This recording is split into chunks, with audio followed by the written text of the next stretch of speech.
Assalamualaikum warahmatullahi wabarakatuh. Semoga semua kebaikan terlimpah kepada kita semua. Amin ya rabbal alamin. Suatu hari, Baginda Raja Harun ar-Rasyid memutuskan untuk memastikan bahwa perekonomian rakyatnya berjalan lancar menjelang Hari Raya Idul Fitri. Ia pun memerintahkan Menteri Perdagangan, Syekh Ihsanuddin, untuk memantau pasar. Baginda Raja meminta agar sang menteri mengecek dan memastikan agar semua kebutuhan pokok masyarakat tersedia, mulai dari yang terbesar hingga yang terkecil. Satu saja bahan pokok tidak ada di pasar, itu bisa menjadi bahan gorengan politik di pelosok desa. Mereka bisa saja mengatakan bahwa aku tidak layak memimpin Baghdad, tegas Baginda Raja. Pastikan gula tersedia di pasar, harga barang murah dan tidak ada kekurangan. Pokoknya cek semua kebutuhan pokok masyarakat kita, lanjutnya. Baik Paduka Yang Mulia, jawab sang menteri. Kemudian Baginda Raja menambahkan, satu lagi, sekarang menjelang lebaran, jangan cuma pasokan daging yang dikontrol, tapi juga kulit ketupat. Barang murah ini biasanya diremehkan, tetapi nanti orang bisa berkata, kulit ketupat yang murah saja tidak ada apalagi daging. Mendengar perintah itu, Menteri Ihsanuddin segera memanggil staf ahli negara, yakni Abu Nawas, untuk membantunya mengecek pasar. Ia pun memerintahkan Abu Nawas untuk mengecek pasar dan mendata semua yang ada di sana, dengan keyakinan bahwa Abu Nawas tidak mungkin memberi laporan palsu. Abu Nawas, pastikan semua kebutuhan pokok rakyat tersedia dan tidak ada yang menimbun barang, kata Menteri Ihsanuddin. Abu Nawas pun pergi ke pasar dengan semangat. Ia melihat semua kebutuhan rakyat tersedia. Rakyat tampak gembira di bawah kepemimpinan Baginda Raja Harun ar-Rasyid. Gula menumpuk, garam tersedia, gandum murah, dan daging apa saja pun ada. Pemerintahan Baginda Raja benar-benar mencerminkan kemakmuran. Abu Nawas juga mengecek kulit ketupat sesuai pesan sang menteri. Benar juga, pikirnya. Jika kulit ketupat saja tidak ada di pasar, bagaimana dengan kapulaga dan bawang bombay? Dengan wajah ceria, Abu Nawas pun kembali ke istana dan menghadap sang menteri untuk melaporkan hasil surveinya. Wahai Tuan Menteri, Baghdad tersenyum di bawah kepemimpinan Khalifah Harun ar-Rasyid dan Menteri Ihsanuddin. Jelasnya, semua kebutuhan pokok tersedia Tuan Menteri. Gula, gandum, gimana? Tanya Ihsanuddin untuk memastikan. Ada, semua ada Tuan, jawab Abu Nawas. Daging, ayam? Tanya menteri memastikan. Banyak Tuan, semuanya juga halal, ucap Abu Nawas dengan yakin. Bagaimana dengan kulit ketupat? Ingat, ini musim lebaran Abu Nawas, kata Tuan Menteri kembali bertanya. Nah, kalau kulit ketupat sudah saya cek semua pasar Tuan. Kulit ketupatnya kosong, ungkap Abu Nawas. Mendengar jawaban Abu Nawas, Menteri Ihsanuddin kaget luar biasa. Tanpa bertanya lagi, ia segera menuju istana dan menyampaikan laporannya kepada Baginda Raja. Ampun Paduka Yang Mulia, ada kabar baik dan ada kabar buruk Paduka. Kiranya Paduka mau mendengar yang mana dulu, ucap sang menteri. Apa kabar baiknya? Tanya Baginda Raja. Semua kebutuhan pokok tersedia di pasar Paduka, semuanya aman, jawab sang menteri. Lalu kabar buruknya? Tanya Baginda Raja dengan penuh rasa penasaran. Kabar buruknya hanya kulit ketupat yang tidak ada di pasar Paduka. Entah hilang dari pasaran atau memang ada yang menimbunnya, jelas sang menteri dengan yakin. Mendengar jawaban menterinya, Baginda Raja segera mengerahkan serdadunya untuk menebang pelepah kurma sebanyak mungkin, lalu membuat kulit ketupat beramai-ramai. Ia ingin membanjiri pasar dengan kulit ketupat agar para penimbun kulit ketupat kecewa dan rugi besar. Namun Baginda Raja masih merasa kurang puas dengan kabar kosongnya kulit ketupat dan langsung terjun ke pasar hari itu juga untuk mengecek kebutuhan pokok lainnya. Betapa kagetnya Baginda Raja ketika di pasar ternyata banyak orang yang menjual kulit ketupat. Bagaimana ini Menteri? Di pasar ternyata banyak kulit ketupat dijual, tanya Baginda Raja dengan keheranan. Menteri Ihsanuddin pun kaget juga. Tapi tadi kata Abu Nawas, di semua pasar kulit ketupat kosong Paduka, tidak ada di pasaran. Jelasnya terbata-bata. Ia lalu berteriak memanggil Abu Nawas. Abu Nawas, tadi kamu bilang kulit ketupat tidak ada, hilang dari pasaran. Bagaimana ini? Kok ternyata banyak? Tanya Tuan Menteri dengan nada emosi. Benar begitu Abu Nawas. Tanya Baginda Raja sambil memandang tajam ke arah Abu Nawas. Pujangga Baghdad ini dengan tenang mengambil beberapa kulit ketupat dari pedagang, lalu menyerahkannya kepada Menteri Ihsanuddin dan Baginda Raja. Silakan, Paduka dan Tuan Menteri pencet kulit ketupat ini. Apa maksudmu Abu Nawas? Tanya Baginda Raja. Apakah semua kulit ketupat itu kosong? Tanya Abu Nawas dengan suara merendah. Ya, benar, semuanya kosong, jawab Baginda Raja dan Tuan Menteri bersamaan. Nah, itulah yang tadi saya sampaikan kepada Tuan Menteri Paduka. Tadi kan saya katakan di semua pasar kulit ketupat kosong. Lalu salah saya di mana? Jelas Abu Nawas dengan tenang. Abu Nawas, teriak Tuan Menteri Ihsanuddin dengan marah.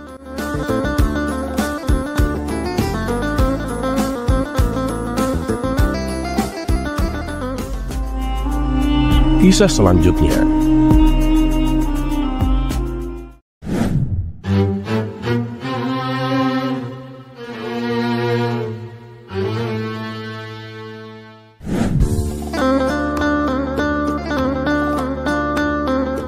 Dikisahkan suatu hari, Abu Nawas, sufi yang selalu cerdik dan penuh humor, memutuskan untuk menghadapi seorang ulama terkenal dalam sebuah debat.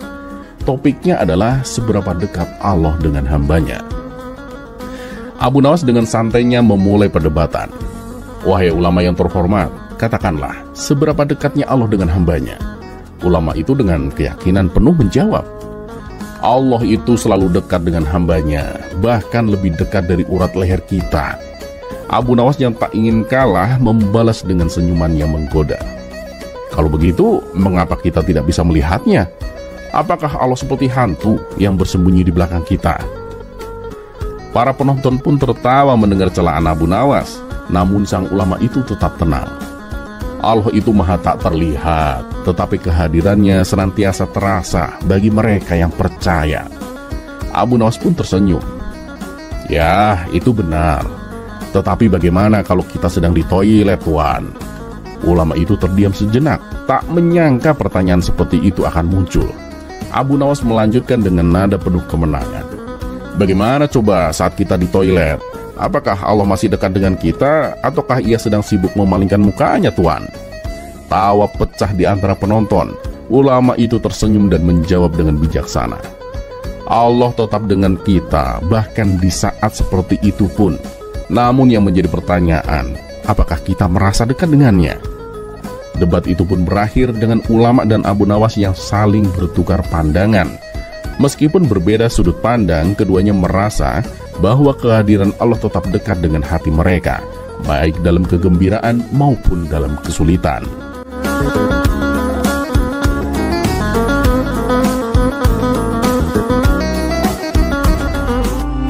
Kisah selanjutnya.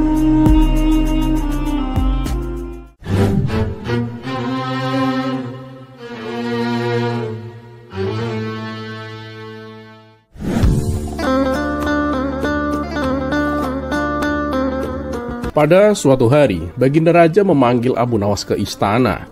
Baginda Raja yang selalu terkesan dengan cara berpikir Abu Nawas, kali ini memiliki pertanyaan yang menurutnya akan sulit dijawab. Abu Nawas, katakan kepadaku, seberapa pentingkah kita menghormati seorang Habib keturunan Nabi? Dan apa hukum yang mengatur hal ini? Tanya Baginda Raja sambil tersenyum, menunggu jawaban cerdas dari Abu Nawas. Abu Nawas tersenyum dan kemudian menjawab, Paduka, pertanyaan Anda ini sangat bijaksana, dan saya sungguh tak menduga dengan pertanyaan ini. Dan pembahasan dari pertanyaan Paduka ini sangat berbahaya, dan bisa saja menimbulkan banyak pertentangan. Tapi berhubung Paduka yang bertanya, saya akan berusaha sebaik mungkin untuk menjawabnya. Menghormati seorang Habib keturunan Nabi memang penting, Paduka. Tetapi ada cara untuk memahami seberapa pentingnya itu. Baginda Raja yang penasaran kemudian bertanya, lalu bagaimana caranya kita mengetahui seberapa penting menghormati mereka, Abu Nawas? Abu Nawas mengangguk pelan dan kemudian berkata, Paduka, untuk menjawab pertanyaan ini, kita perlu melakukan sebuah eksperimen sederhana. Mari kita undang 2 orang Habib ke istana. Satu yang benar-benar keturunan Nabi dan satu lagi yang hanya mengaku-ngaku saja. Baginda Raja pun setuju dan Abu Nawas memerintahkan pengawalnya untuk mencari 2 orang Habib tersebut. Setelah beberapa waktu, 2 orang Habib itu dihadirkan di hadapan Baginda Raja dan Abu Nawas. Abu Nawas mulai berbicara. Paduka, coba kita perhatikan sikap dan perilaku mereka. Seorang Habib asli akan menunjukkan sifat-sifat mulia, sementara Habib yang palsu akan terjebak dalam kepura-puraan Paduka. Nah, untuk menguji mereka, kita akan membuat sebuah skenario. Coba kita memberi masing-masing dari mereka sekantong emas. Habib asli pasti akan menggunakan emas tersebut untuk kebaikan, sedangkan Habib palsu mungkin akan menunjukkan sifat serakahnya. Baginda Raja setuju dengan eksperimen tersebut. Sekantong emas diberikan kepada masing-masing Habib. Habib pertama yang asli segera mengucapkan syukur dan berkata bahwa ia akan menggunakan emas tersebut untuk membantu fakir miskin dan membangun fasilitas umum. Habib kedua yang palsu malah meminta lebih banyak emas sambil berjanji dengan nada meragukan bahwa dia akan melakukan hal yang sama. Melihat hal ini, Baginda Raja tertawa terbahak-bahak dan kemudian berkata, Abu Nawas, kamu benar. Habib asli itu menunjukkan sifat-sifat yang mulia, sementara Habib palsu terungkap dengan sifat serakahnya. Abu Nawas tersenyum dan kemudian menambahkan, Paduka yang mulia, hukum menghormati seorang Habib keturunan Nabi adalah menghormati mereka yang benar-benar menunjukkan sifat-sifat mulia dan keteladanan. Jika mereka hidup sesuai dengan ajaran Nabi, maka mereka memang pantas dihormati. Tapi jika mereka hanya mengaku-ngaku dan tidak menunjukkan akhlak yang baik, maka kita harus bijak dalam menghormati mereka. Baginda Raja mengangguk, tersenyum dan kemudian berkata, Abu Nawas, engkau selalu punya cara untuk mengajarkan sesuatu dengan humor dan kebijaksanaan. Hari ini aku belajar banyak darimu.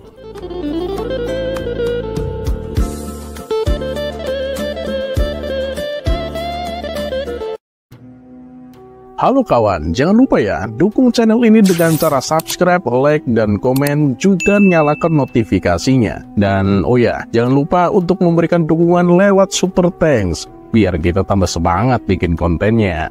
Kisah selanjutnya.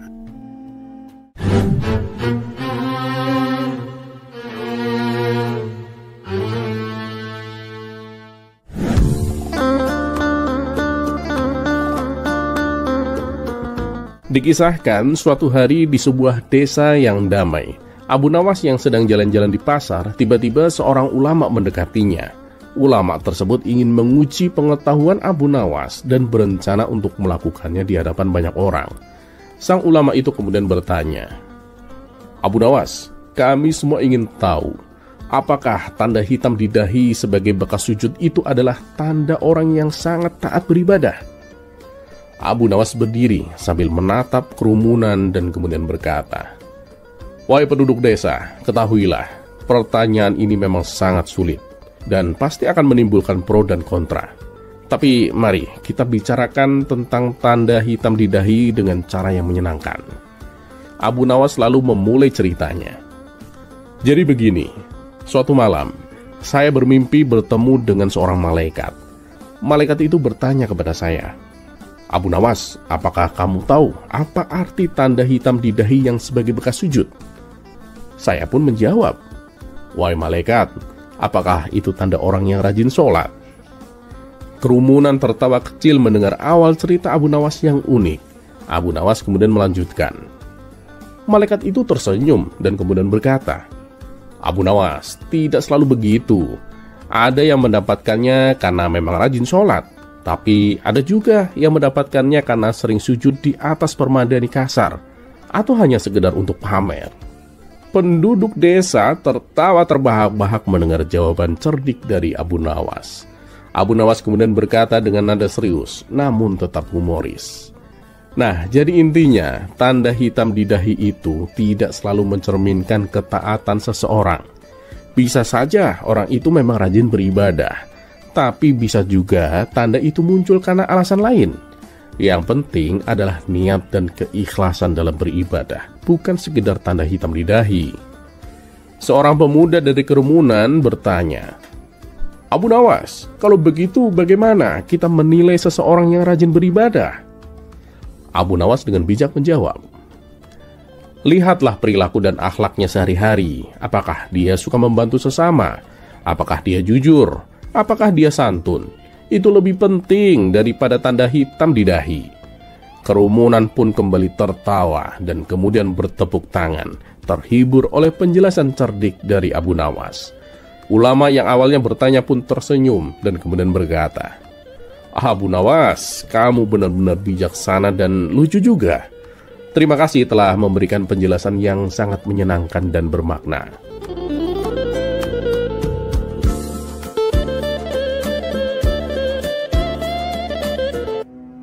Halo kawan, jangan lupa ya, dukung channel ini dengan cara subscribe, like, dan komen, juga nyalakan notifikasinya. Dan oh ya, jangan lupa untuk memberikan dukungan lewat super thanks, biar kita tambah semangat bikin kontennya. Kisah selanjutnya.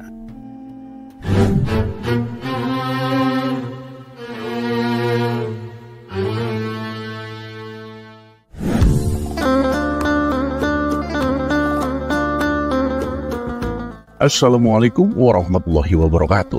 Semoga semua kebaikan terlimpah kepada kita semua. Amin ya rabbal alamin. Abu Nawas dan Kota Indah. Telah beredar kabar bahwa ada sebuah kota yang terbilang unik dan menarik. Konon katanya, apabila seseorang menginjakan kakinya di kota tersebut, ia akan dibuat terkagum-kagum dengan keindahannya. Kabar tentang kota ini pun sampai juga ke telinga Abu Nawas. Di saat bersamaan, datanglah Hasan memberitahukan kabar serupa. "Ya Abu Nawas, kamu sudah dengar belum? Katanya ada kota yang keindahannya sangat menakjubkan loh," tanya si Hasan. "Ya, aku sudah mendengarnya," jawab Abu Nawas. "Nah, kalau begitu, ayo kita ke sana. Aku punya kenalan di kota itu," ajak si Hasan. Abu Nawas pun setuju. Maka pada hari itu juga mereka berangkat menuju kota tersebut. Setibanya di sana, Hasan mengajak Abu Nawas untuk menemui kawannya. Mereka berdua pun disambut hangat dan diajak berkeliling kota. Di sepanjang perjalanan, kawan Hasan ini menceritakan dan memuji keindahan kotanya. Hasan yang mendengar hal itu bertambah kagum dibuatnya. "Kota tempat tinggalmu memang benar-benar luar biasa," puji Hasan kepada kawannya. Mendapat pujian tersebut, kawan Hasan ini semakin menggebu-gebu menyanjung kotanya. Tapi bagi Abu Nawas, hal ini justru membuatnya menjadi kesal. Ia pun lalu berkata kepada temannya Hasan, "Keadaan kotamu ini nggak jauh beda kok dengan kotaku. Bahkan mungkin seperti dua kota yang kembar." Kawan Abu Nawas ini terkejut mendengarnya. Ia merasa tak terima bila keindahan kotanya disamakan dengan kota Abu Nawas. "Masa sih? Bagaimana mungkin?" tanyanya nggak percaya. "Coba saja kamu lihat ke atas. Bintang di langit kotamu sama banyaknya dengan bintang di kotaku. Kalau nggak percaya, silakan hitung sendiri," jawab Abu Nawas. Hasan yang sudah menebak keusilan Abu Nawas seketika tertawa terpingkal-pingkal.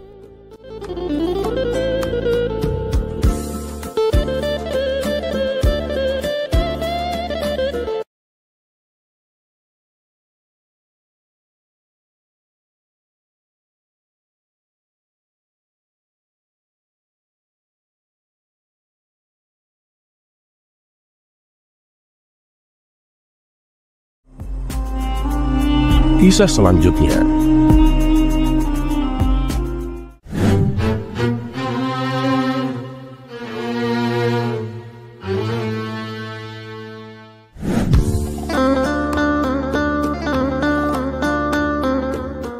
Memiliki istri adalah ujian. Jika istri kita cantik, maka letak ujiannya ada pada bagaimana menasehatinya agar senantiasa menjaga kecantikan itu dari fitnah. Dan jika tak bisa disebut cantik, maka tugas seorang suami adalah menasehatinya agar senantiasa bersabar dan mencintainya dengan tulus. Bahwa Allah Ta'ala tak melihat fisik, melainkan apa yang ada di dalam hati. Abu Nawas memiliki istri yang amat cantik. Ia adalah kembang desa. Karenanya, berhasil mempersuntingnya adalah karunia sekaligus ujian. karunia, sebab tak semua lelaki sekelasnya mendapatkan istri secantik itu. Dan ujian, sebab ia harus menghadapi makar dan godaan laki-laki mata keranjang di kampungnya. Dan benar saja, setelah menikah dengan Abu Nawas beberapa bulan, istrinya pulang dari pasar seraya menekuk wajah dan murung. Sang suami pun mendekatinya seraya bertanya, "Apa yang terjadi, Adinda? Mengapa wajahmu sekejut itu?" Sang istri pun mengisahkan apa yang dialaminya. Katanya, dimanapun ia berada, selalu saja ada laki-laki yang menggodanya. Saat pergi belanja ke pasar, silaturahim, ataupun keperluan di tempat lainnya. Mendengar penuturan istrinya, Abu Nawas tak menjawab. Selepas memberikan perhatian secukupnya, Abu Nawas pun segera undur diri. Rupanya, Abu Nawas menemukan solusi untuk mengatasi laki-laki yang menggoda istrinya. Ia pun pergi ke pasar untuk membeli ubi-ubian dan bahan makanan lainnya. Usai berbelanja, Abu Nawas pun langsung mempersiapkan undangan sembari memasak hidangan. Ia mengundang semua laki-laki di kampungnya. Sebab yang mengundang adalah Abu Nawas, dan di rumahnya ada sosok wanita yang cantik, laki-laki di kampungnya pun berbondong-bondong menghadiri undangan. Sesampainya di rumah Abu Nawas, dihidangkanlah makanan dari umbi-umbian yang telah diberi warna merah, hitam, coklat, putih, dan sebagainya. Tak perlu waktu lama, para tamu pun langsung menikmati hidangan dengan antusias. Mereka juga berhasrat menikmati makanan dengan warna yang berbeda. Ternyata dari banyak warna itu, rasanya sama saja. Hingga mereka pun saling berbisik, menanyakan rasa hidangan yang dimakan. Lama mereka berada di rumah itu, dan hidangan pun hampir habis. Salah satu di antara mereka memberanikan diri untuk bertanya kepada Abu Nawas. Abu Nawas, kami kan sudah lama di sini, namun kau tak menyampaikan apapun. Jadi, apa tujuanmu mengumpulkan kami?" Belum juga dijawab, ada orang lain yang menambahkan pertanyaan. "Terus, kenapa makanan yang kau hidangkan ini rasanya sama semua, padahal warnanya tuh beda-beda?" Setelah menghirup nafas sejenak, Abu Nawas pun angkat bicara. "Saudara-saudaraku, ketahuilah, aku mengundang kalian hanya untuk menikmati hidangan ini. Dan makanan yang berwarna-warna yang kalian makan itu seperti istri-istri kita." Saat Abu Nawas berhenti, sebagian orang yang sering menggoda istri Abu Nawas pun mulai memahami maksud diundangnya mereka. Memang kita akui bentuk fisiknya itu beda-beda. Pungkasnya diiringi kepergian beberapa orang yang merasa tertipu. Tapi ya mereka kan sama-sama wanita, rasanya kan juga sama. Dan setelah kejadian itu, istri Abu Nawas pun kini tidak lagi diganggu oleh laki-laki lain. Terlepas apakah cerita ini adalah cerita fiksi atau kenyataan, karena hikmah adalah barang hilang seorang muslim. Di mana ia menemukannya, maka ia berhak mengambilnya.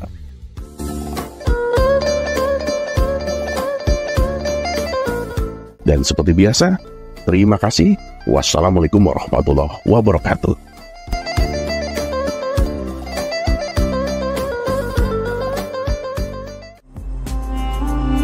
Kisah selanjutnya.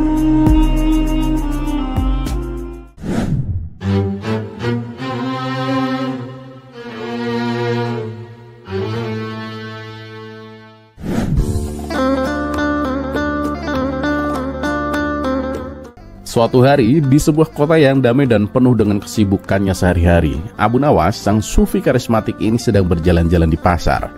Niat awalnya, ia hanya ingin menghilangkan penatnya yang beberapa hari kemarin ia disibukkan dengan membantu baginda raja di istana untuk menyelesaikan beberapa perkara yang rumit dan pelik. Tapi namanya saja Abu Nawas, seorang sufi yang selalu bisa menjawab pertanyaan apapun dengan sangat memuaskan, selalu menjadi daya tarik buat orang-orang untuk bertanya kepadanya. Ada yang hanya sekedar iseng bertanya, ataupun bertanya tentang beberapa hukum agama.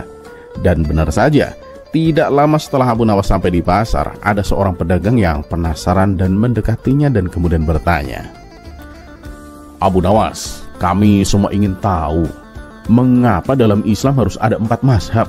Kenapa nggak satu saja? Yang tentunya bakal lebih mudah untuk kita orang awam ini, Abu Nawas. Abu Nawas pun tersenyum menghadap kerumunan yang berkumpul dan kemudian berkata, "Wahai saudaraku, ketahuilah tentang mazhab ini adalah perkara yang berat. Tapi mari kita diskusikan ini dengan cara yang menyenangkan." Ia lalu memulai ceritanya dengan nada yang jenaka. Jadi suatu malam, saya bermimpi bertemu dengan orang bijak di sebuah taman yang indah. Mereka adalah Imam Hanafi, Imam Maliki, Imam Syafi'i, dan Imam Hambali. Masing-masing dari mereka sedang duduk di bawah pohon yang berbeda. Kerumunan tertawa kecil menikmati awal cerita Abu Nawas yang unik. Abu Nawas kemudian melanjutkan, "Saya pun mendekati mereka dan bertanya, 'Wahai para imam, mengapa dalam Islam harus ada 4 mazhab? Tidak cukupkah satu saja?' Mereka tersenyum dan Imam Hanafi berkata, 'Abu Nawas, bayangkan jika di dunia ini hanya ada satu jenis makanan. Bukankah akan sangat membosankan?' Kerumunan pun tertawa terbahak-bahak mendengar analogi makanan dari Imam Hanafi. Abu Nawas kemudian melanjutkan dengan nada lebih serius namun tetap humoris. Imam Maliki kemudian menambahkan, setiap orang memiliki selera dan kebutuhan yang berbeda-beda. Begitu juga dalam memahami ajaran Islam. Kami memberikan berbagai sudut pandang agar umat Islam bisa memilih yang paling sesuai dengan keadaan dan kemampuan mereka. Kerumunan mengangguk-ngangguk. Mereka memahami penjelasan Abu Nawas. Ia pun lalu melanjutkan. Imam Syafi'i tersenyum dan kemudian berkata, "Seperti sebuah taman dengan berbagai macam bunga, keempat mazhab ini memperindah ajaran Islam dengan cara yang berbeda-beda. Kami tidak berlawanan, tapi kami saling melengkapi." Penduduk desa kembali tertawa dan bertepuk tangan, terhibur oleh analogi bunga dari Imam Syafi'i. Abu Nawas kemudian melanjutkan. Terakhir, Imam Hambali berkata, "Yang paling penting adalah niat dan ketulusan dalam beribadah. Keempat mazhab ini memberikan jalan yang berbeda, tapi tujuannya sama, yaitu mendekatkan diri kepada Allah SWT." Seorang pemuda dari kerumunan berdiri dan kemudian bertanya, "Jadi Abu Nawas, bagaimana cara kita memilih mazhab yang sesuai?" Abu Nawas kemudian menjawab dengan bijak, "Pilihlah yang paling sesuai dengan hatimu dan keadaanmu, anak muda. Yang penting tetaplah berpegang pada ajaran Islam dan jangan saling menyalahkan. Ingat, ini adalah untuk mempermudah, bukan untuk mempersulit."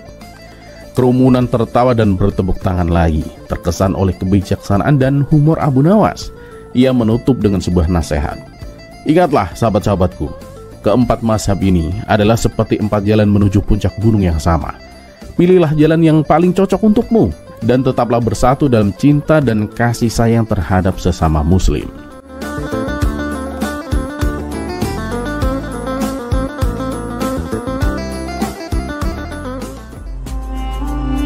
Kisah selanjutnya.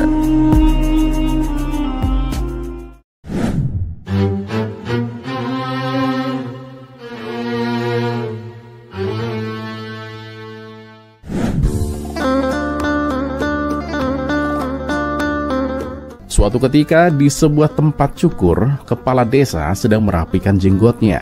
Setelah tukang cukur selesai memotong, dia berkata, "Tuan, sepertinya jenggot Anda mulai beruban."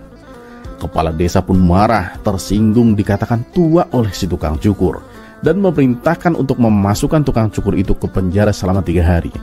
Kemudian kepala desa menoleh ke seorang pelayan yang hadir di sana dan bertanya, "Apakah kamu melihat uban di jenggotku?" Pelayan itu ketakutan dan menjawab, "Hampir tidak ada, Tuan." Kepala desa menjadi marah dan berteriak, "Apa maksudmu dengan hampir?" Lalu dia memerintahkan pengawalnya untuk membawanya dan memenjarakannya selama seminggu. Sekarang kepala desa menoleh ke petugas lain yang hadir di sana dan menanyakan pertanyaan yang sama. Petugas yang sudah melihat hasil jawaban sebelumnya menjadi takut dengan reaksi kepala desa. Dia berpikir sejenak dan kemudian menjawab, "Begini Tuan, jenggot Anda itu sangat indah dan benar-benar hitam." Kepala desa berteriak, "Kamu pembohong! Penjaga, berikan dia 10 cambukan di punggungnya dan kemudian penjarakan selama sebulan." Akhirnya dia menoleh ke Abu Nawas yang hadir di sana dan kemudian bertanya, "Katakan padaku, apa warna janggutku?" Abu Nawas pun menjawab, Tuan, bukannya saya nggak mau menjawab, tapi saya ini kan butuh warna, Tuan. Seketika kepala desa yang tadinya siap-siap murka menjadi padam dan malah tertawa terbahak-bahak mendengar jawaban Abu Nawas itu. Dan begitulah Sufi ajaib ini selalu bisa lolos dari setiap ancaman yang bahkan sudah ada di depan mata.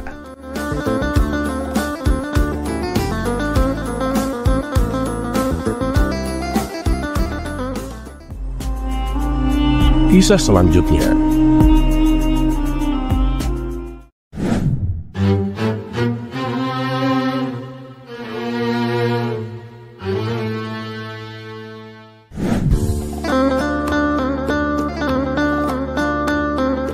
Meskipun sudah dianggap sebagai seorang ulama, tapi masih saja dalam diri Abu Nawas ada beberapa hal yang masih mengganjal. Sesuatu yang sampai saat ini masih menjadi beban pikirannya. Tentunya bukan masalah dunia. Dunia itu mudah baginya untuk didapatkan karena ia adalah sahabat dari baginda raja. Ini adalah masalah akidah dalam beragama. Karena dirasa sudah terlalu berat dalam pikirannya, akhirnya Abu Nawas memutuskan untuk menemui seorang ulama yang terkemuka. Ia ingin menanyakan hal yang membuatnya penasaran itu. "Ya, Abu Nawas, ada apa?" tanya sang ulama itu dengan ramah. "Maaf, Tuan. Dapatkah Anda menjelaskan mengapa Tuhan itu tidak memiliki anak, Tuan?" tanya Abu Nawas dengan wajah penuh rasa ingin tahu. Ulama itu tersenyum. "Tuhan adalah Maha Suci dan Maha Kuasa. Dia tidak terikat oleh hubungan manusia seperti kita. Ia menciptakan segalanya dengan kebijaksanaannya yang tak terbatas." Namun jawaban itu belum sepenuhnya memuaskan Abu Nawas. Ia mulai merenung sejenak. Lalu wajahnya tiba-tiba bersinar dan ia berkata, "Atau begini, Tuan. Bayangkan jika Tuhan memiliki anak. Anak Tuhan itu pasti akan mengatakan hal-hal seperti ini. 'Ayah, mengapa aku harus pergi ke bumi? Bukankah itu pekerjaanmu? Dan mengapa aku harus mati di bumi? Bukankah itu juga tugas ayah?'" Ulama itu tergelak mendengar kecerdasan Abu Nawas. "Abu Nawas, kamu memang selalu saja bisa membuat orang tersenyum. Tetapi ingatlah, Tuhan adalah Maha Pengasih dan Maha Bijaksana. Segala yang Dia lakukan memiliki alasan yang dalam, Abu Nawas." Abu Nawas pun mengangguk penuh pengertian. "Nah, benar sekali, Tuan. Mungkin Tuhan memiliki rencana yang sempurna tanpa perlu campur tangan dari keturunannya."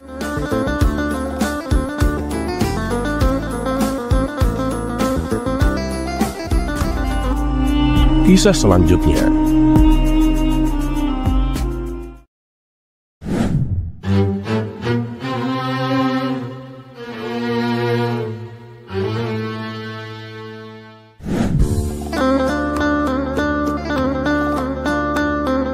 Dikisahkan suatu ketika Abu Nawas main ke rumah sahabatnya yang berada di kampung seberang. Sesampainya di sana, ia pun disambut hangat dan dipersilahkan duduk di ruang tamu. Setelah ngobrol panjang lebar, sahabatnya itu berkata, "Abu Nawas, kita makan di warung aja ya. Kebetulan ada warung yang baru buka. Penjualnya bukan orang sini, tapi makanannya enak-enak." Abu Nawas pun menerima ajakan kawannya tersebut dan mereka berdua segera berangkat. Setibanya di warung tersebut, di depan terpasang papan yang bertuliskan, "Siapa yang bisa menjawab 2 teka-teki boleh makan gratis. Tapi kalau tidak bisa menjawab, bayar 2 kali lipat." Abu Nawas yang merasa penasaran ingin mencoba tantangan tersebut. Namun keinginannya itu dicegah oleh sahabatnya. "Sudahlah Abu Nawas, jangan macam-macam. Aku hanya bawa uang pas-pasan. Nanti kalau kamu tidak bisa menjawab, kita disuruh bayar 2 kali lipat," tutur sahabatnya. "Tenang saja kawan, siapa tahu kan kita bisa makan gratis," balas Abu Nawas. Setelah mereka selesai makan, pemilik warung menghampirinya dan bertanya, "Mau bayar pakai teka-teki atau bayar dengan harga semestinya?" Abu Nawas kemudian menjawab, "Aku mau bayar pakai teka-teki, Tuan." "Baiklah, tapi kalian tahu kan peraturannya?" tanya pemilik warung tersebut. "Ya, aku udah tahu, Tuan," jawab Abu Nawas. Kemudian si pemilik warung memberikan teka-teki. "Yang pertama, apa yang bisa terbang tanpa sayap dan bisa menari tanpa kaki?" Abu Nawas pun tersenyum dan menjawab, "Itu sih bayangan." Pemilik warung melanjutkan teka-teki yang kedua. "Apa yang bisa menjadi lebar ketika dikurangi?" Abu Nawas tidak langsung menjawab. Tetapi setelah beberapa saat berpikir, ia tersenyum dan menjawab, "Itu lubang, Tuan. Semakin kita menguranginya, semakin besar pula lubang itu." Pemilik warung itu pun kagum dengan kecerdikan Abu Nawas. Karena merasa tertantang juga, yang seharusnya hanya ada 2 teka-teki, si pemilik warung menambahkannya menjadi 3, tentunya dengan hadiahnya yang lebih menarik. Sekarang teka-teki yang terakhir. Bila kalian bisa menjawabnya, maka kalian tidak usah membayar makanannya, dan akan aku kasih 1 porsi lagi untuk kalian bawa pulang. Tapi bila gagal, 2 teka-teki yang berhasil kalian jawab juga dianggap gagal, tutur si pemilik warung. Pertanyaan yang terakhir adalah, apa yang selalu datang tapi tidak pernah sampai? Awalnya Abu Nawas sempat kebingungan, tapi akhirnya ia menemukan jawabannya. Yang selalu datang tapi tidak pernah sampai itu adalah besok, Tuan. Besok itu selalu datang, tetapi ketika besok itu ada, sudah menjadi hari ini. Si pemilik warung pun membenarkannya. Kemudian Abu Nawas dan sahabatnya dipersilakan pergi tanpa membayar hidangan yang dimakannya, bahkan membawa bungkusan makanan yang dijanjikan si pemilik warung.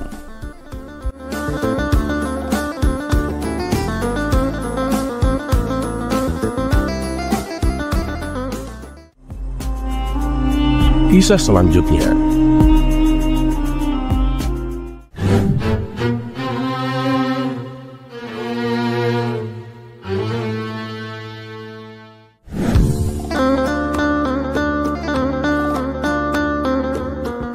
Dikisahkan ada seorang tuan tanah, tetangga Abu Nawas yang kaya raya. Hampir semua warga desa setempat bekerja di perkebunan milik tuan tanah tersebut. Tapi tuan tanah itu memiliki sifat yang kikir dan pelit. Tidak hanya itu saja, dia juga berprofesi sebagai rentenir. Abu Nawas yang bijaksana resah atas sifat tetangganya itu. Dia berpikir keras bagaimana cara agar sang tuan tanah bertobat dan tidak melanjutkan profesi laknatnya. Setelah perenungan yang mendalam, ide cemerlang Abu Nawas pun muncul.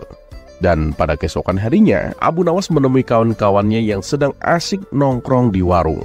Dia bercerita, "Semalam aku mendapatkan wangsit dalam mimpiku yang gak bisa aku tolak." "Memangnya wangsit apa, Abu Nawas?" tanya salah satu kawannya. "Wangsit itu mengatakan bahwa apapun yang dititipkan padaku akan beranak," sahut Abu Nawas. "Beranak? Beranak di mana maksudnya?" tanya kawan-kawannya.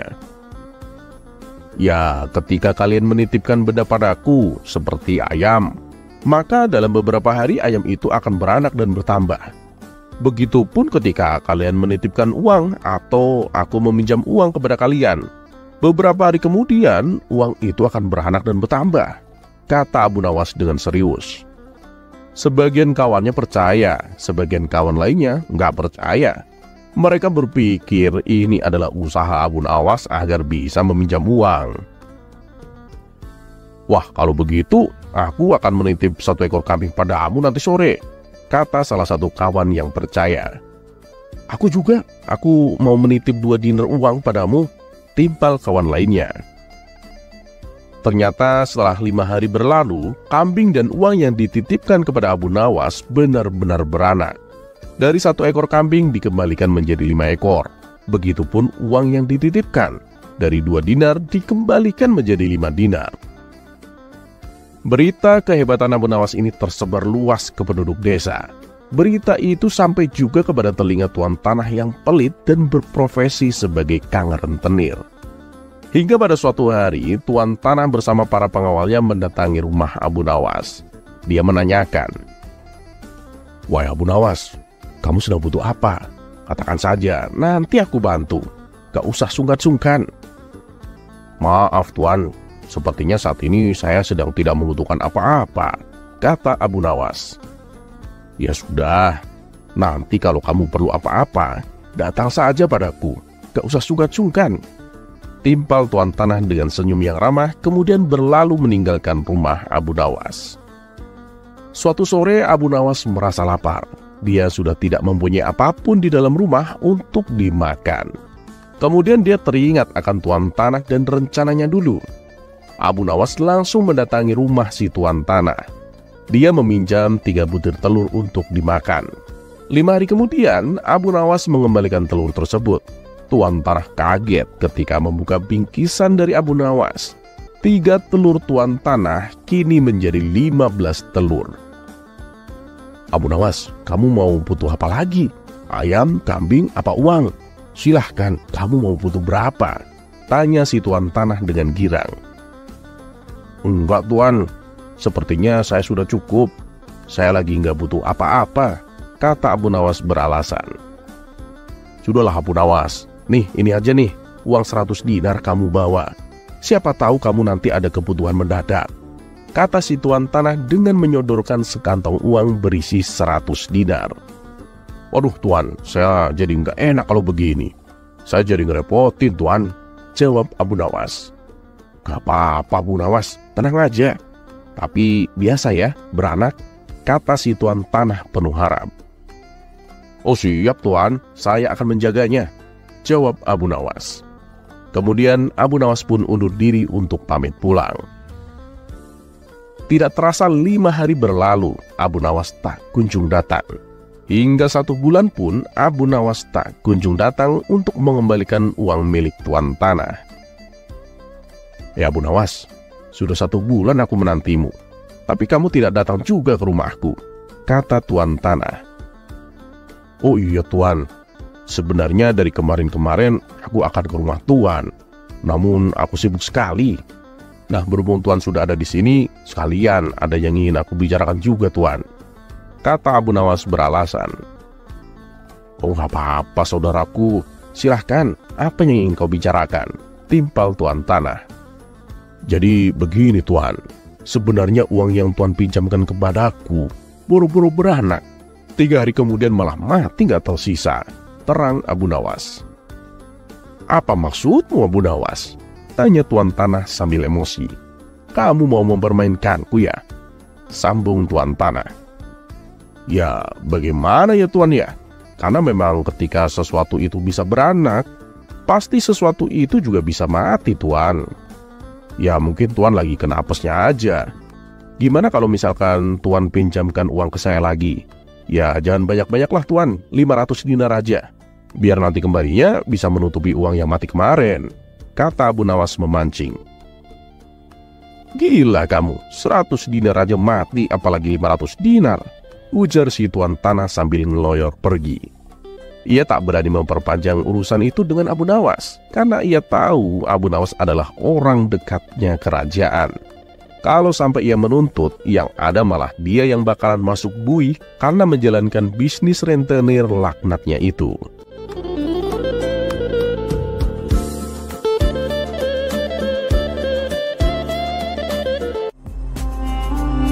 Kisah selanjutnya.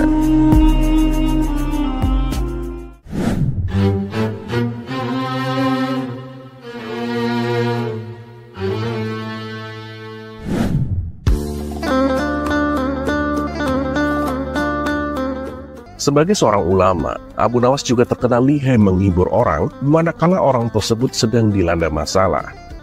Dan Abu Nawas sendiri juga tak merasa keberatan. Justru merasa hatinya adem jika bisa memberikan solusi kepada orang lain yang sedang dalam masalah. Minimal bisa menghiburnya dengan cerita-cerita yang lucu. Namun bagaimana jika orang yang terkena masalah itu malah tuman dengan masalahnya? Berikut kisah lengkapnya.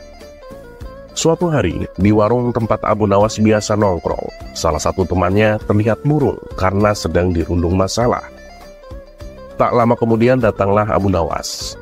Melihat ada kawannya yang sedang murung, Abu Nawas merasa iba. Ia pun segera menghampiri kawannya itu. Kawan, murung begitu. Memang ada masalah apa? Cobalah cerita, kata Abu Nawas membuka percakapan.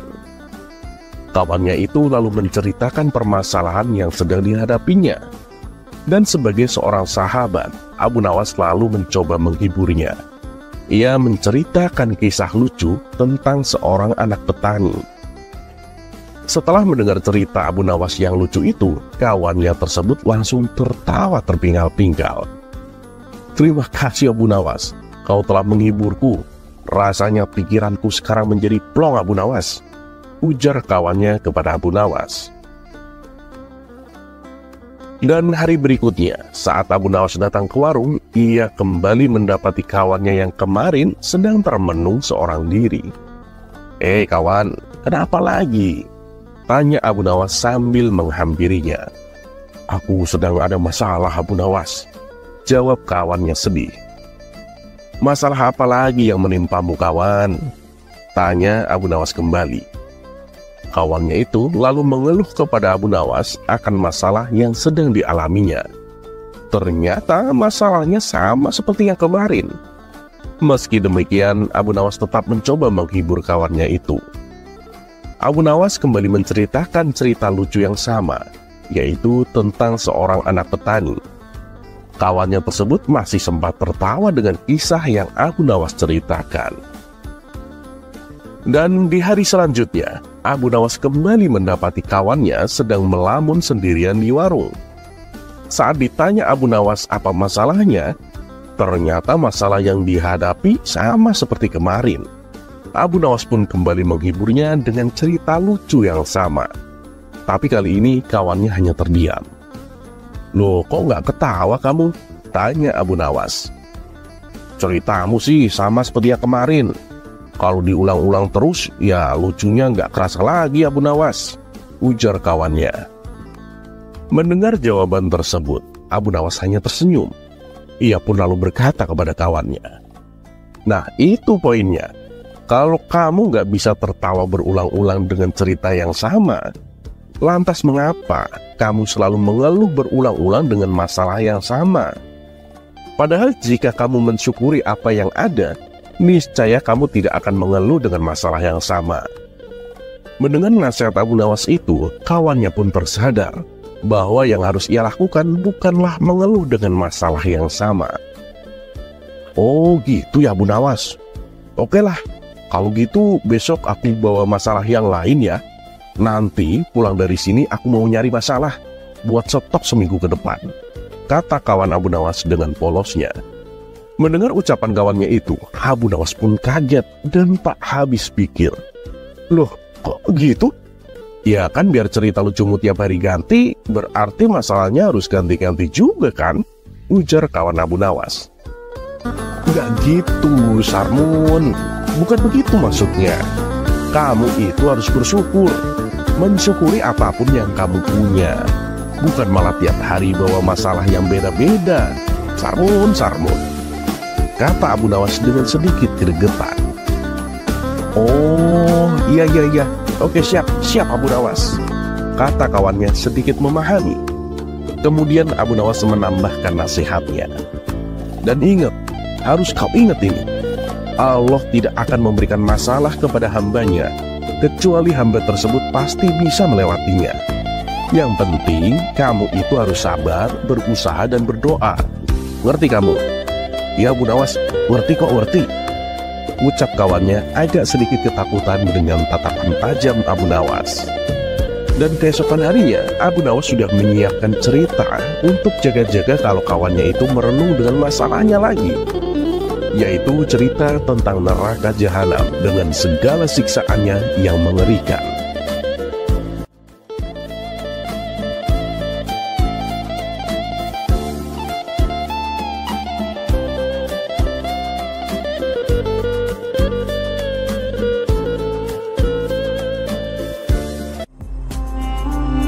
Kisah selanjutnya.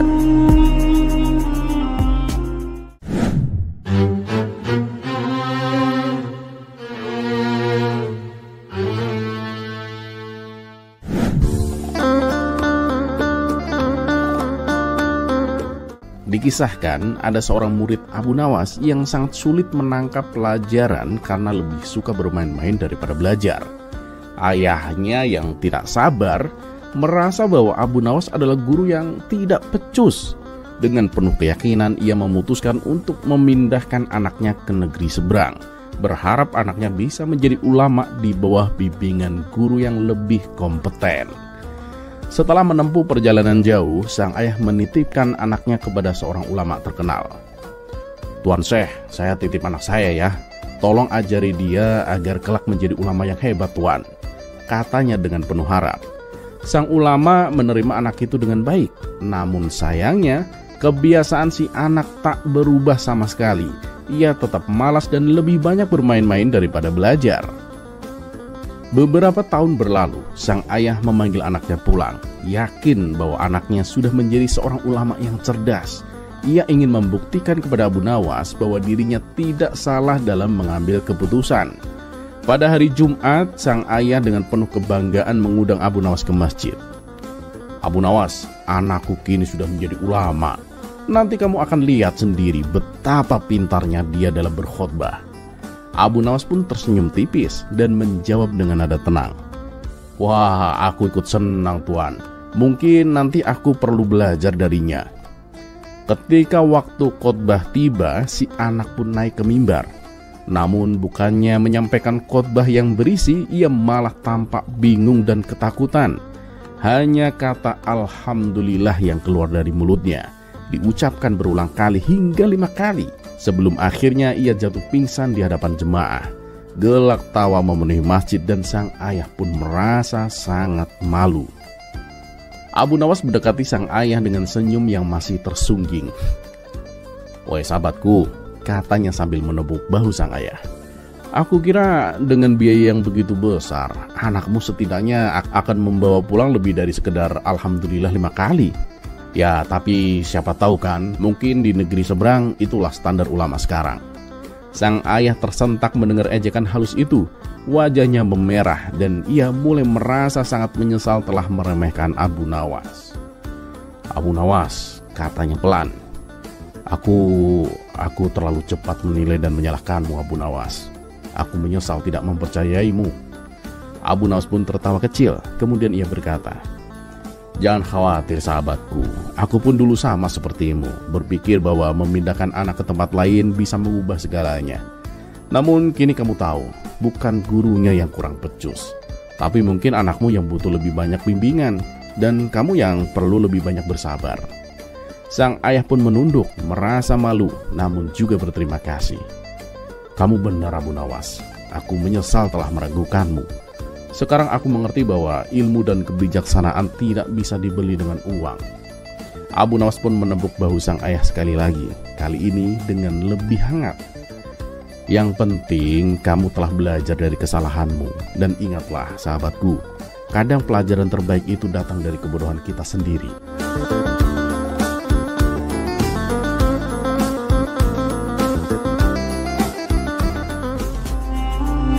Kisah selanjutnya.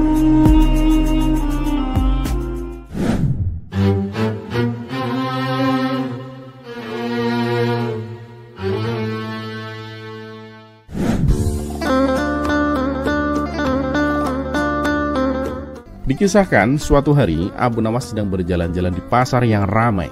Ketika ia melewati sebuah kedai kopi, ia melihat sekelompok orang tengah berdebat dengan sangat serius.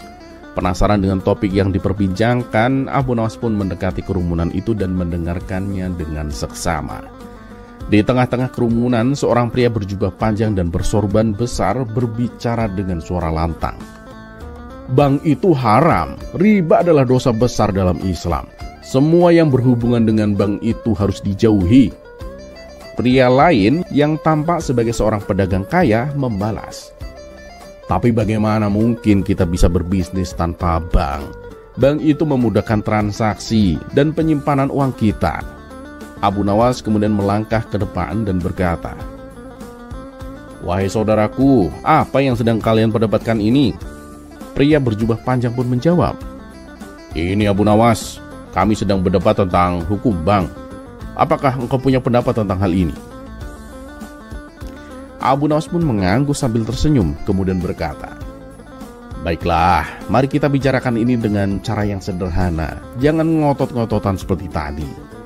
Bayangkan, jika kita hidup di zaman dahulu kala, sebelum ada bank, bagaimana cara kita menyimpan uang? Seorang pria dalam kerumunan pun menjawab, kita menyimpannya di rumah atau mungkin menggali lubang di tanah.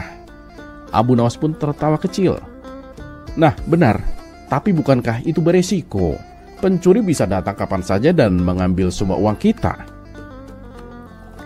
Pria berjubah panjang pun berargumen, "Tapi itu kan lebih baik daripada menggunakan bank yang menjalankan riba, Abu Nawas." Abu Nawas pun tersenyum dan berkata, "Baiklah, bagaimana jika kita menganggap bank sebagai tempat penyimpanan yang aman, seperti gudang misalnya? Gudang itu hanya meminjamkan uang dengan imbalan jasa, seperti ketika kita meminjamkan unta atau rumah. Bukankah itu masuk akal?" Pria berjubah panjang pun terlihat bingung. "Tapi jasa yang dia maksud itu adalah riba, Abu Nawas." Abu Nawas pun menggelengkan kepalanya. "Oh, tidak selalu. Jika kita berpikir kreatif, kita bisa mengatur agar bank tidak mengambil riba, melainkan jasa administrasi yang wajar, seperti saat kita membayar seseorang untuk menjaga kebun kita." Pria pedagang kaya tersenyum lebar. "Nah, itu ide bagus, Abu Nawas. Jadi bank bisa tetap beroperasi tanpa riba." Abu Nawas pun mengangguk. "Tentu saja, yang penting adalah niat dan cara kita. Jika kita niatkan untuk kebaikan dan dilakukan dengan cara yang adil, maka tidak ada masalah." Pria berjubah panjang masih tanpa ragu. "Tapi bagaimana kita bisa memastikan bahwa semua bank beroperasi dengan adil, Abu Nawas?" Abu Nawas pun tersenyum lebar dan berkata, "Dan itulah tugas kita bersama. Seperti halnya kita memastikan tukang roti tidak mengurangi takaran tepungnya, kita juga harus memastikan bank beroperasi dengan jujur dan adil. Dan jika ada bank yang tidak adil, kita bisa cari alternatif lain, seperti menyimpan uang di dalam bantal." Kerumunan pun tertawa terbahak-bahak mendengar humor Abu Nawas. Suasana yang tadinya tegang menjadi cair dan penuh canda. Pria berjubah panjang akhirnya tersenyum dan berkata, "Abu Nawas, kamu memang pintar membuat hal yang rumit menjadi sederhana. Mungkin memang benar, yang terpenting adalah niat dan keadilan dalam setiap perbuatan kita." Abu Nawas pun mengangguk bijak sambil menyeruput kopinya. "Benar, saudaraku. Jadi mari kita terus berbuat baik dan menjalankan segala sesuatunya dengan adil, termasuk dalam urusan bank-bank ini."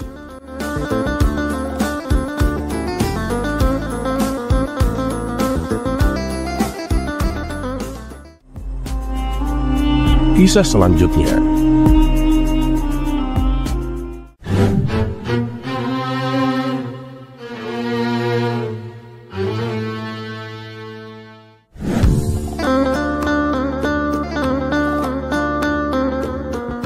Entah karena suatu apa, salah satu menteri istana membuat kebijakan baru, di mana kebijakan tersebut mewajibkan seluruh pedagang untuk menyetor 3% hasil keuntungannya. Kabar itu pun menyebar, menimbulkan teror di kota Baghdad. Hampir semua pedagang mengeluh dengan kebijakan yang dianggap sangat membebani mereka. Mereka telah mencoba memprotesnya, namun menteri istana seakan tidak menghiraukannya. Hingga pada suatu hari, sang menteri memasuki pasar-pasar dan mengumumkan kepada para pedagang tentang kebijakan yang akan diterapkan. Bagi siapa saja yang berani menentang, izin usahanya akan dicabut dan tidak diperbolehkan untuk berjualan. Mengetahui sang menteri sedang berada di pasar, kesempatan ini lalu dimanfaatkan Abu Nawas guna menyandarkan si menteri tersebut. Ia pun pergi ke pasar untuk menjual keledainya. Sesampainya di sana, di depan orang-orang, Abu Nawas berteriak, "Ayo, silahkan beli keledaiku. Harganya murah, cuma 10 dinar." Meskipun harganya terbilang murah, belum ada orang yang berminat. Kemudian Abu Nawas kembali berteriak, "Ayo, beli keledaiku. Harganya cuma 20 dinar." Tentu saja dengan menaikkan harga, tak ada orang yang mau membelinya. Tapi anehnya, Abu Nawas kembali berteriak dengan menaikkan harganya menjadi 30 dinar. Sang menteri yang melihat cara Abu Nawas berjualan, segera menghampirinya dan berkata, "Kamu ini tolol apa gimana, Abu Nawas? Harga 10 dinar saja, orang-orang masih enggan membelinya. Apalagi kalau naik menjadi 30 dinar. Dengan tatapan sinis, Abu Nawas menoleh ke arah sang menteri. "Mana yang lebih tolol coba, kamu atau aku?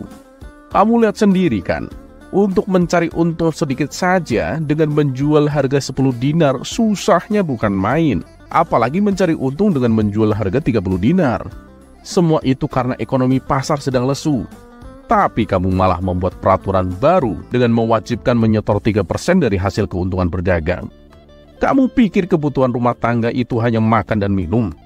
Mereka juga harus menyekolahkan anak-anaknya, belum lagi mengasur cicilan hutang-hutang mereka dan menanggung kebutuhan-kebutuhan lain. Jelas Abu Nawas. Jawaban Abu Nawas ini sontak membuat sang menteri terkejut. Wajahnya mendadak pucat karena menahan rasa malu. Ia pun akhirnya memilih untuk meninggalkan pasar. Apakah setelah mendengar protes Abu Nawas, sang menteri akan membatalkan kebijakannya? Kita tunggu kabar selanjutnya.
Assalamualaikum warahmatullahi wabarakatuh. Semoga semua kebaikan terlimpah kepada kita semua. Amin ya rabbal alamin. Sosok Abu Nawas yang fenomenal bukan hanya sebagai tokoh jenaka. Dia bahkan seringkali mengkritik kebijakan pemerintah dengan caranya yang unik dan nyeleneh, seperti pada kisah berikut ini. Pada saat itu, salah satu menteri istana membuat kebijakan yang membuat rakyat sengsara, dan itu tanpa sepengetahuan Baginda Raja. Hingga pada suatu hari, Baginda Raja memberi Abu Nawas seekor keledai untuk dijadikan sebuah tantangan. Ia meminta kepada Abu Nawas supaya menjaga keledai itu tetap sibuk selama 1 tahun tanpa memberinya makan. Abu Nawas pun menyanggupi tantangan tersebut. Setelah 1 tahun berlalu, Baginda Raja bertanya tentang kondisi keledainya. Bagaimana Abu Nawas? Apakah keledainya mati? Abu Nawas menjawab, "Tidak, Paduka Yang Mulia. Malah bertambah gemuk keledainya." Sontak Baginda Raja terkejut mendengarnya. "Wah, yang benar. Kok bisa Abu Nawas?" tanya Baginda Raja. "Ya, karena saya menjadikannya sebagai menteri istana," jawab Abu Nawas. "Jadi menteri? Bagaimana mungkin seekor keledai bisa menjadi menteri istana?" tanya Baginda Raja heran. "Bukankah Paduka memerintahkan saya untuk menjaga keledai itu tetap sibuk selama 1 tahun tanpa memberinya makan? Sejak itulah dia saya jadikan menteri. Karena seorang menteri jangankan gak dikasih makan, dikasih makan pun dia juga tetap sibuk mengambil makan dari rakyatnya," jawab Abu Nawas. Mendengar itu Baginda Raja terdiam. Ia pun mulai menangkap ada sesuatu yang sedang Abu Nawas sampaikan melalui ucapannya yang konyol tersebut. Abu Nawas kembali berkata, "Apakah Paduka tahu bedanya rakyat dan pemerintah? Bedanya itu, kalau rakyat mengambil duit pejabat pemerintah, disebutnya sebagai perampok. Tapi kalau pemerintah mengambil duit rakyat, disebutnya sebagai kebijakan." Tak tahan dengan kritikan Abu Nawas, Baginda Raja langsung menyuruhnya diam. "Hei Abu Nawas, sebenarnya apa yang ingin kau sampaikan? Adakah menteriku yang berbuat demikian?" tanya Baginda Raja. Abu Nawas pun lalu memberitahu tentang kondisi rakyatnya dengan kebijakan baru yang dibuat oleh salah satu menteri istana, di mana sang menteri mewajibkan rakyat menyetorkan 3% dari penghasilannya dengan dalih untuk kesejahteraan dan akan membangunkan tempat tinggal. Baginda Raja sontak kaget mendengarnya dan segera memecat menteri tersebut.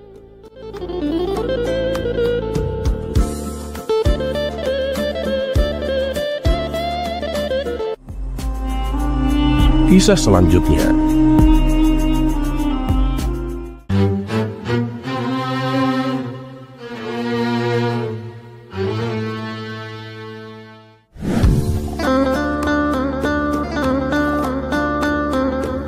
Sudah tak dimungkiri lagi, kecerdikan Abu Nawas memang jauh di atas rata-rata.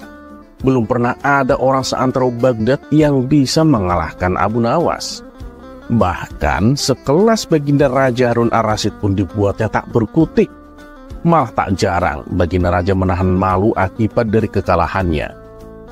Setelah sebelumnya Baginda Raja mengusir Abu Nawas dari kampung halamannya, dan hanya boleh kembali jika dan hanya jika tidak berjalan kaki, tidak berlari, tidak melompat, merangkak, mengesot, dan menunggang semua jenis kendaraan.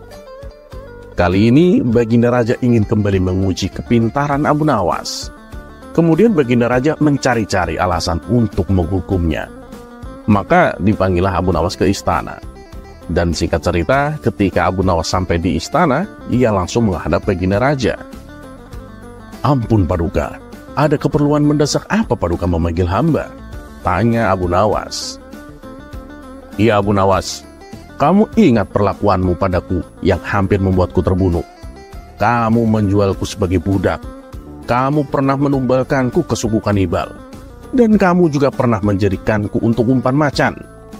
Hukuman mati pantas untuk orang sepertimu Abu Nawas," kata Baginda Raja dengan tegas. "Tapi Paduka, itu semua kan kejadian sudah lama. Kenapa Paduka mengungkitnya kembali?" tanya Abu Nawas dengan ketakutan. "Ya, memang. Tapi kamu belum mendapat hukuman atas ulahmu itu. Dan karena kejadian itu sudah lama, aku akan meringankan hukumanmu dari hukuman mati menjadi hukuman diasingkan. Kamu harus meninggalkan negeri ini. Atau kalau tidak, kamu akan dipenjara dengan berbagai siksaan yang menyakitkan," tegas Baginda Raja. Abu Nawas pun hanya bisa terdiam dengan muka murungnya. Ia teringat akan anak istrinya. Bagaimana kehidupannya kalau sampai ia tinggalkan? Untuk membawa mereka bersamanya juga tak mungkin, karena keluar dari Baghdad adalah perjalanan yang cukup jauh dan lama. "Ingat Abu Nawas, mulai besok kamu tidak boleh lagi menginjakan kaki di tanah negeri ini. Dan kamu jangan mengakaliku dengan cara naik kendaraan," kata Baginda Raja dengan serius. Lalu Abu Nawas meninggalkan istana dengan perasaan kalut malutnya. Malam hari ia penuhi dengan merenung, sambil sesekali mencari cara agar ia bisa melaksanakan hukuman tanpa harus meninggalkan anak istrinya. Tiba-tiba matanya tertuju pada suatu benda mainan dari anaknya. Seketika itu juga sebuah solusi ia temukan. Abu Nawas tampak cerah, hilang sudah semua beban. Keesokan paginya, Baginda Raja memerintahkan kedua pengawalnya pergi ke rumah Abu Nawas untuk memeriksa apakah Abu Nawas sudah menjalankan hukuman atau belum. Tapi ketika si pengawal sampai di rumah Abu Nawas, mereka sangat terkejut mendapati Abu Nawas masih berada di rumahnya. Dia belum menjalankan hukuman dari Baginda Raja. Bukannya keluar meninggalkan negeri Baghdad, Abu Nawas malah berenang di kolam kecil di depan rumahnya. Abu Nawas, kenapa kamu belum juga meninggalkan negeri ini? Baginda Raja akan memerintahkanmu untuk tidak lagi menginjakan kaki di tanah negeri ini," bentak para pengawal. "Loh, sudah. Aku sudah menjalani hukuman dari Baginda Raja. Coba kalian lihat. Aku tidak menginjak tanah negeri ini kan? Aku sedang berada di atas air," jawab Abu Nawas dengan tenang. Para pengawal pun tak mampu lagi mendebat Abu Nawas, sehingga mereka meninggalkan rumah Abu Nawas dan kembali ke istana. Pengawal itu kemudian melaporkan apa yang mereka lihat kepada Baginda Raja. Baginda Raja pun tak kehilangan akal. Ia memerintahkan pengawalnya untuk memanggil Abu Nawas agar datang ke istana. Dalam pikirnya, mana mungkin Abu Nawas bisa datang ke istana tanpa menginjak kaki di tanah dan tanpa naik kendaraan. Dan apabila Abu Nawas tidak datang, berarti ia telah berani mengingkari titah rajanya. Maka hukuman lebih berat akan menantinya. Tetapi Abu Nawas bisa datang ke istana tanpa perasaan was-was sedikit pun. Mengetahui hal itu, Baginda Raja langsung berkata, "Abu Nawas, aku akan menghukummu karena kamu tidak melakukan apa yang aku katakan. Kamu belum meninggalkan negeri ini. Dan sekarang lihatlah kamu seperti orang gila, berjalan di atas egran seperti anak kecil," kata Baginda Raja berpura-pura marah. Tunggu dulu Paduka yang mulia. Saya ingat betul apa yang Paduka katakan kemarin. Saya kan tidak boleh menginjakan kaki di tanah negeri ini. Dan saya juga tidak boleh mengakalinya dengan naik kendaraan. Tadi pagi saya akan mandi di kolam di rumah saya. Dan itu tidak menginjak tanah Paduka. Saya kan di atas air. Dan sejak kemarin juga saya berjalan di atas egrang ini. Seperti yang Paduka lihat sendiri ini, saya tidak menginjakkan kaki di tanah negeri ini. Jelas Abu Nawas. Lagi-lagi Baginda Raja tak mampu mendebat Abu Nawas. Dan ia hanya bisa menahan tawanya.